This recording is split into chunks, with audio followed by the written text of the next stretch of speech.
Floaty Goaty Lore, Volume 2, Chapter 12, The Great Battle with Snowz. Snowz was a legendary warrior back in the human era that came from the Gilbert John universe from the planet Cooked. He is another one of the humans that went undiscovered after the Great Extinction. Since Floaty Goaty had been doing research on humans, he decided to find Snowz and find out if he was good or bad. The gang did find multiple articles about Snowz during their research, and they found out that he has his own planet called Snowtopia. He created this planet after he left the planet Cooked because of the invasion of the evil plasma, which takes over the minds of people and controls them to do evil deeds. Snowz left with as many other humans as he could and started his own world in hopes of escaping the plasma.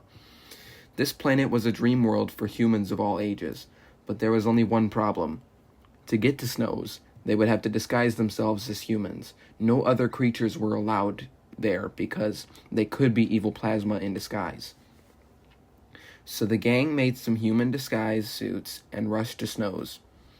When they got there, Snowz said, "I knew there would be visitors, just not this many. So tell me, why are you here?" Floaty Goaty struggled to come up with a good response. "We are here with Jadiel, who would like to meet you." Snowz is surprised by Jadiel's size, but he stays quiet. When Jadiel eats one of his gold bars, Snowz says, "He is quite big, no?" Jadiel grabs his belly and bounces it around. "Okay, stop, Jadiel," Floaty Goaty says. Little did Snowz know before they entered Snowtopia, they had devised a plan to figure out if he was evil or not. Floaty Goaty would let Jadiel Juby slide to distract Snowz while he snuck behind the curtains in Snowz's room and stole some secret documents. When he read them, he found out that Snowz had been planning some ways of beating the evil plasma. Floaty Goaty knew that the plasma was strong from past encounters where he kept it away from Goofy Planet multiple times. Floaty Goaty sneakily came back out and stayed quiet as Jadiel distracted Snowz. The true reason the gang came here was to team up with Snowz to defeat the evil plasma once and for all, but it would be difficult to convince Snowz because of his hatred for non-humans in the evil plasma era. Just then, Snowz detected footprints in his office. He eventually ruled them out to be Floaty Goaty's.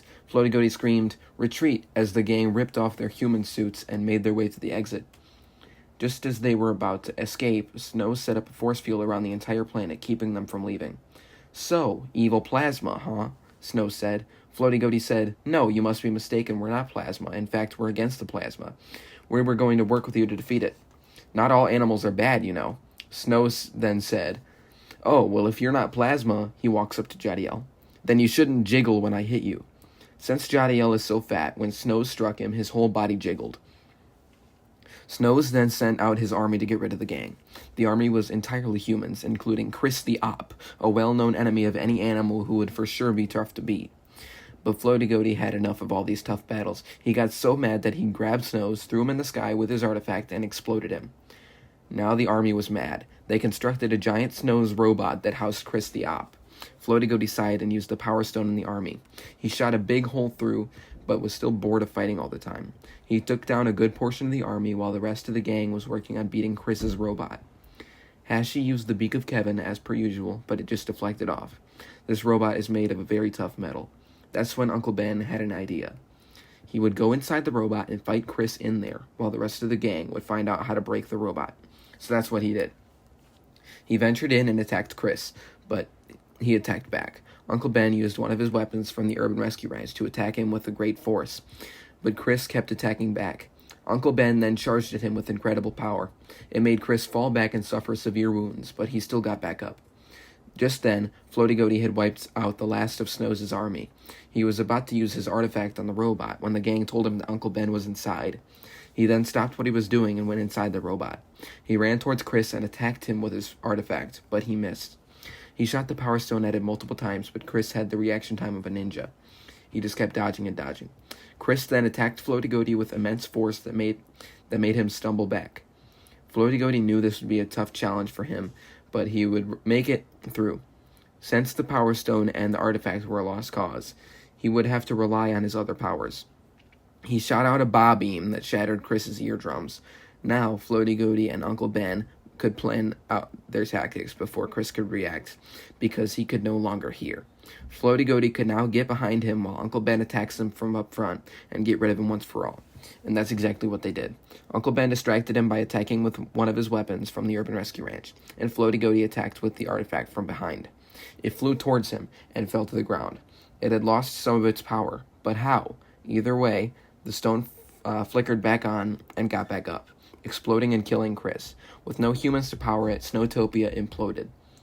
It sent the robot with Floaty Goaty and Uncle Ben inside to a planet far away, where the robot exploded, setting Floaty Goaty and Uncle Ben in two different ways. Floaty Goaty was sent to a faraway galaxy, while Uncle Ben was shot to another faraway galaxy in the opposite direction.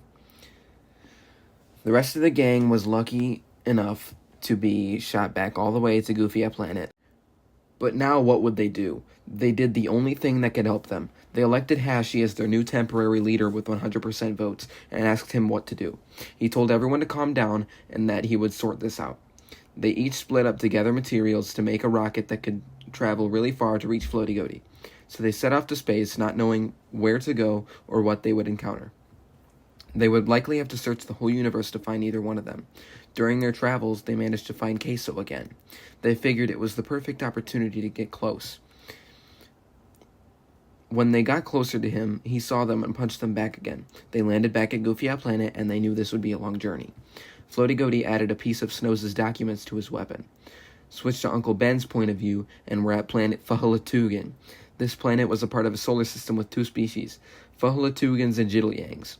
Uncle Ben woke up at the entrance to planet Fahalatugan and was asked if he was a Jiddlyang or a Fahalatugan by a Fahalatugan soldier. In this solar system, the two species hated each other and would do anything to wipe out the other planet. Fahalatugans are arguably better, so Uncle Ben was lucky to land there. Uncle Ben said that he was a pure Fahalatugan, and they took him in.